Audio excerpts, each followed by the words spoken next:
전국 40개 의대가 정원을 몇 명 늘리길 원하는지 정부가 수요 조사한 결과를 발표했습니다. 대학들이 희망한 의대 증원 수요는 당초 정부가 예상한 것보다 큰 폭으로 많았습니다. 하지만 대한의사협회가 강하게 반발하고 있어 논의의 난관이 예상됩니다. 관련 내용 김윤 서울대 의료관리학 교실 교수와 함께 이야기를 나눠보겠습니다. 안녕하십니까? 네, 안녕하십니까? 네, 먼저 이 2주간 수요 조사를 한 거잖아요. 네, 이 수요 그렇습니다. 조사의 의미를 좀 설명을 해주시죠. 뭐 크게 한 3가지 정도 의미가 있을 것 같은데요. 네. 첫 번째는 의사협회가 우리나라는 의사가 부족하지 않다라는 그 입장을 계속 표명해 왔고, 네. 그런데 사실 실제로 지방에서 응급환자, 중환자를 보는 대학병원들은 뭐 의사 부족 문제를 심각하게 겪고 있었거든요. 네. 그런데 의협의 그 압박에 그 목소리를 내지 못하던 대학들이 목소리를 낼 수 있는 기회가 생겼다. 그래서 의사협회 말처럼 우리나라의 의사가 부족하지 않은 게 아니고 실제로 부족하다라고 하는 걸 보여줬다는 의미가 있을 것 같고요. 예. 두 번째는 의대 증원과 관련해서 그 의사들이 의학 교육의 질이 떨어진다라고 네. 하는 이제 문제 제기를 했는데 네. 이 수요 조사를 통해서 대학의 강의실, 뭐 교수 수, 병원의 실습 공간 이런 것들이 이미 2,000명 이상은 교육할 수 있을 정도로 확보되어 있다.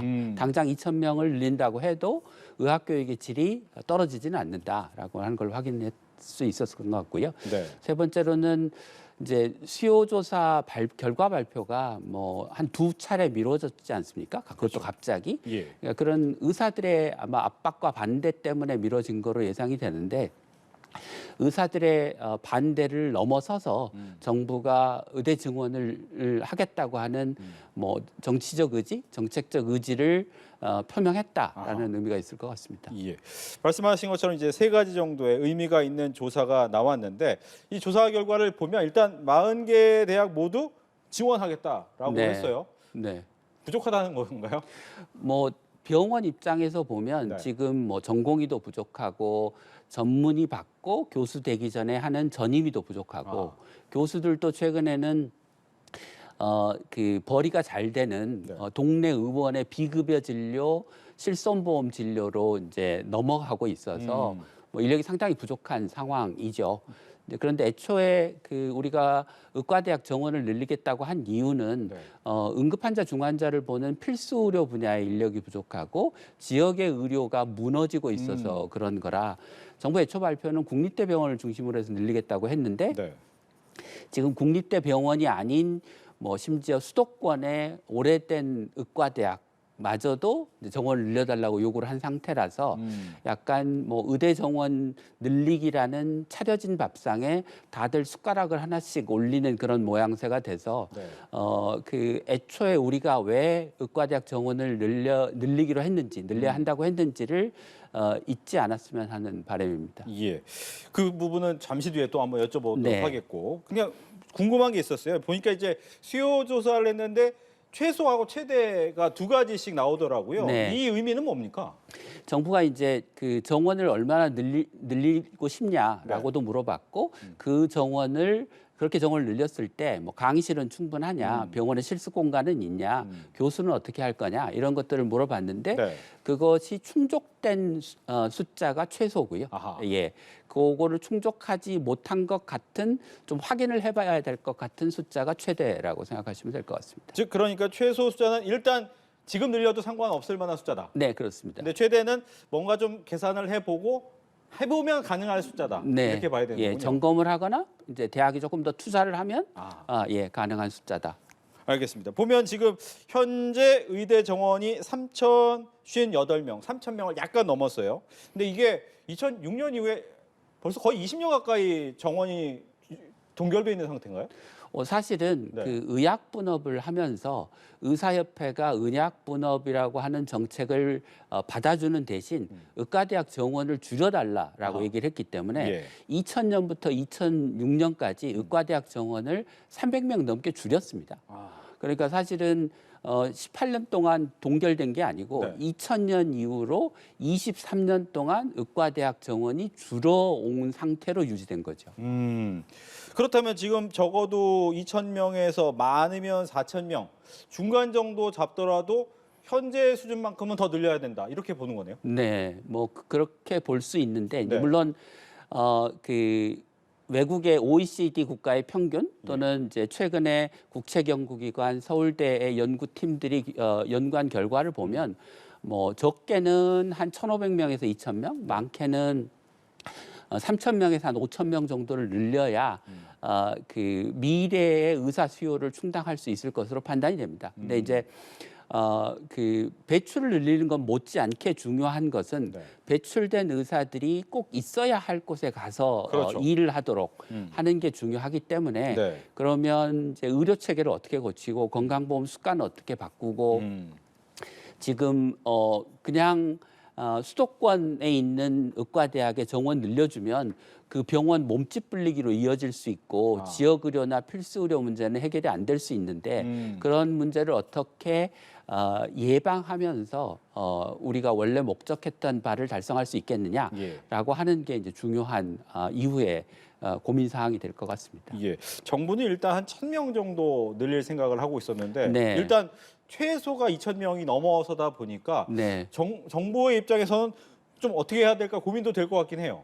예, 뭐 대학들이 많이 늘려달라고 하니까 네. 그거를 이제 뭐 무시하기도 어려운 상황이긴 할 텐데 뭐 이 숫자는 대학이 의학 교육의 질을 떨어뜨리지 않고 양성할 수 있는 배출할 수 있는 의사의 최대 수라고 보시면 될 것 같고요. 네. 실제로 우리가 얼마나 늘려야 되냐 하는 문제는 늘린 의사들을 어떻게 원래 목적했던 응급실 뺑뺑이 소아 진료 대란 뭐 지역의 응급실 붕괴 이런 문제를 해결하는 데 쓸 수 있을까에 초점이 둬야 되기 때문에 예. 그 대학도 그런 일을 할 대학의 정원을 배분해 줘야 되는 거고요. 그렇게 늘어난 정원이 지금 말씀드린 바대로 쓰일 수 있도록 하는 시스템을 만드는 게 중요하기 때문에 네. 이것은 최대 숫자라고 생각하시면 되고 꼭 이대로 의대 정원이 늘어날 거라 생각하시지 않으셔도 될 것 같습니다. 알겠습니다. 이제 의료계 반발 쪽 얘기를 네. 해보겠습니다. 앞서서도 이제 2번 정도 수요 발표를 못한 이유 중에 하나가 아마 의료계 반발이 있었을 것이다라는 네. 얘기가 있었다고요. 근데 그 중에 하나가 그거예요. 정부가 수요 조사를 하지만 이게 비과학적이다. 네. 왜 그렇게 얘기를 하는 겁니까? 뭐 대학이 당연히 학생이 많이 들어오면 좋고 또 대학병원은 전공의가 많으면 좋으니까요. 예, 이게 병원 입장에서는 의사가 많은 게 좋으니 이제 예. 당연히 많은 숫자를 요구하는 거다라는 말인데요. 근데 뭐 거꾸로 얘기하면 지금 동네 개원이 중심으로 이루어져 있는 의사협회는 네. 의사가 늘어나면 그 경쟁이 치열해지니 의사를 더 안 늘리고 해서 의사가 안 부족하다고 얘기하는 거라 네. 뭐 대학이 더 늘려달라는 거나 의협이 부족하지 않다는 거나 사실은 마찬가지이고요. 그래서 이 숫자가 그러니까 우리나라에서 늘려야 되는 의대 정원의 숫자를 결정하는 것이기보다는 네. 의학 교육의 질을 떨어뜨리지 않고 양성할 수 있는 최대 숫자. 라는 의미로 해석해야 될 것 같고요. 예. 얼마나 늘려야 되냐 하는 것은 뭐 OECD 국가의 비교, 앞서 말씀드린 뭐 한국경제개발원, 그 보건사회연구원, 서울대 연구팀 등이 뭐 2030년, 2050년에 우리나라의 의사가 얼마나 부족할 것인가에 대해서 이미 일치된 연구 결과를 내놓은 것이 있기 때문에 네. 그것이 객관적인 근거이고 이것은 교육의 측면에서 얼마나 우리가 교육의 질을 떨어뜨리지 않고 배출할 수 있느냐라는 것을 조사한 결과라고 해석하시면 될 것 같습니다. 예. 네. 같은 상황이지만 대학에 남아 있거나 아니면 필수 의료 지역에 가야 되는 숫자가 부족하다라는 네. 걸 보느냐 네. 아니면 지역적으로 많이 나와 있는 걸 보느냐의 네. 차이다라고 네. 얘기를 해주셨어요. 그러면 의대 이쪽에서 얘기하는 것 중에 하나가 의대가 아닌 지역 의료격자 중심으로 정원 배분하면 되지 않냐라는 네. 이건 어떤 얘기입니까? 그러니까 예를 들어서 네. 뭐 그 미니 의과대학 그러니까 정원이 30명, 50명 되는 의과대학에 이제 정부가 정원을 우선 배정하겠다고 했는데 뭐 그 중에 하나가 예를 들면 건국대 의과대학이 있습니다. 예. 그런데 이 대학은 충청북도에 대학을 설립하는 걸 원래 것으로 허가를 받았는데 거기에는 조그만 병원만 있고 네. 서울에 큰 병원을 가지고 있습니다. 음. 그러면 그 대학의 정원을 늘려주면 충북 지역의 필수 의료를 문제를 해결하는데 그 정원이 활용되는 것이 아니고 예를 들면 서울에 있는 병원에 몸집을 불리는 데 쓰일 수 있지 않겠습니까? 그러니까 그냥 대학에 무턱대고 정원을 배정해 주는 게 아니고 그 정원이 어떻게 쓰일 것까지인가를 세밀하게 설계해서 정원을 배정하는. 그러면 예를 들면 건국대가 충북 지역의 일정 지역에 필수 의료와 응급 의료를 맡아서 우리가 책임진다라고 하는 걸 조건으로 정원을 배분하는 방식이 되어야 우리가 해결하고자 하는 지역 격차의 문제, 뭐 응급실 뺑뺑이의 문제, 수도권 쏠림의 문제 이런 문제들을 해결할 수 있다는 뜻이 되겠습니다. 예. 또 한 가지 이제 의료계에서 얘기하는 것 중에 하나가 이제 말씀했던 것 중에 하나가 수가 문제도 좀 네. 개편을 해야 된다. 또 하나는 의료 사고에 있어서 부담이 너무 많다. 네. 이런 얘기를 또 하는데 이 부분도 좀 설명을 해주시죠.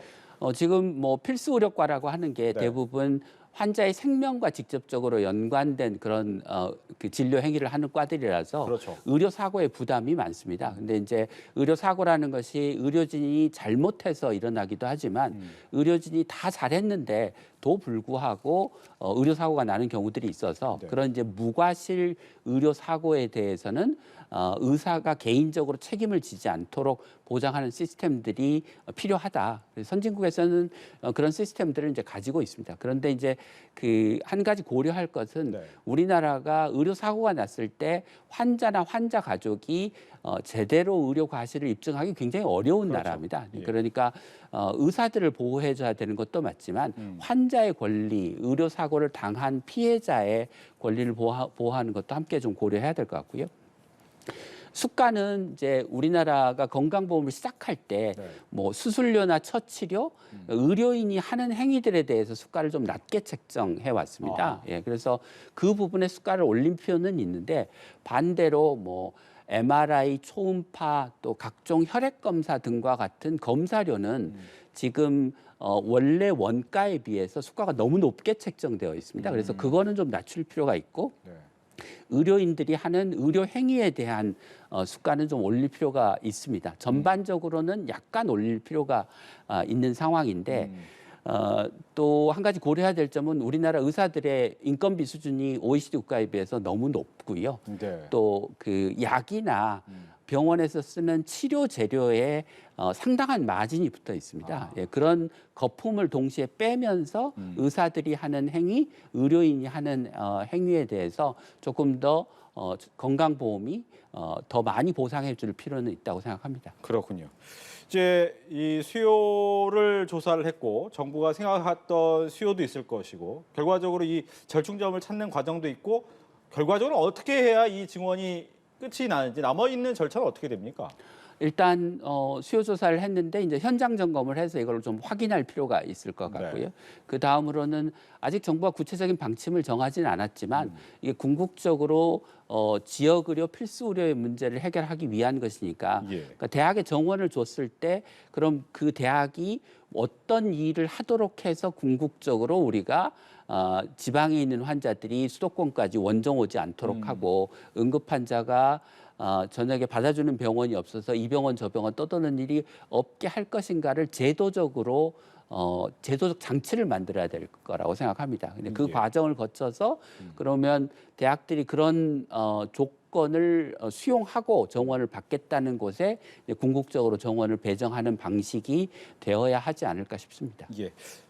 섣부른 이야기이긴 하지만 그렇다면 증원이 될 가능성, 그렇다면 네. 어느 정도 몇 명이나 늘어날 것이라고 좀 생각을 하시는지. 뭐 저는 한 1,000명 정도가 그 처음 늘리는 정원으로는 적당한 수준이라고 생각하고요. 요번 한번 정원을 늘린다고 문제가 해결이 안 되는 게 아니기 때문에 단계적으로 뭐 내년이나 내후년이나 또 지금 그 정부가 당장 검토하고 있지 못한 지역의 의대를 신설하는 문제, 뭐 또 공공의대의 문제, 지역의사제의 문제 이런 문제들을 우리가 계속해서 검토해 나가야 우리 의료 체계가 붕괴되는 걸 막을 수 있거든요. 당장 1,000명 늘린다고 응급실 뺑뺑이 없어지고 소아 진료 대란 없어지지 않습니다. 그러니까 이건 꾸준히 해결해 나가야 될 문제라고 생각하는 게 그렇죠. 좋을 것 보통 같습니다. 한 6년 이상의 시간이 걸리기 때문에 네. 지금 뽑아도 6년 뒤에나 1,000명이 늘어나는 거잖아요. 네. 결과적으로. 그리고 전문의가 되려면 네. 또 4, 5년의 추가적인 수련 수련이 또 기간이 있어야 필요해야 되고. 되니까 네. 10년 이상을 보고 지금 그 계획을 해야 되는 거죠. 그렇군요. 이제 결과적으로 이 부분이 모두 잘 되려면 의료계가 내고 있는 반발의 목소리를 어느 정도 정부가 수용하고 그 네. 목소리를 좀 잠재울 수 있느냐라는 부분인데 이 부분이 네. 좀 가능하겠습니까? 지금 뭐 정부가 전향적으로 의료 사고에 부담을 덜어주는 입법을 하겠다. 또 그 필수 의료 분야의 수가를 대폭 올리겠다. 또 지역의 의료 시스템을 개선해서 의료 생태계를 만들겠다. 이런 이제 약속을 하고 있기 때문에 그런 그 의사들이 원하는 조건들을 충분히 수용해 나가면서 대화를 해 나가면 되지 않을까 싶습니다. 그런데 이제 내년에 의협회장 선거가 있어서 네. 어차피 그 내부 정치 때문에 아, 의협이 파업을 하는 일은 어떤 경우에도 피할 수는 없을 것 같습니다. 그런데 이제 이게 뭐 대규모 파업, 장기적인 파업으로 가지 않도록 하려면 네. 결국 그 앞서 말씀드린 이제 의료계 얘기를 충분히 들어주고 다른 한편으로는 국민들이 뭐 의사들이 파업해도 좀 불편해도 네. 요번에는 꼭 의대 정원 늘리고 우리가 장기적으로 우리 의료 시스템을 안정화시키자라고 하는 지지가 있어야 될 것 같습니다. 예. 이렇게 해서 의대 정원을 늘리는 것과 관련된 이야기 김윤 서울대 교수와 함께 이야기 나눠봤습니다. 오늘 얘기 잘 듣습니다.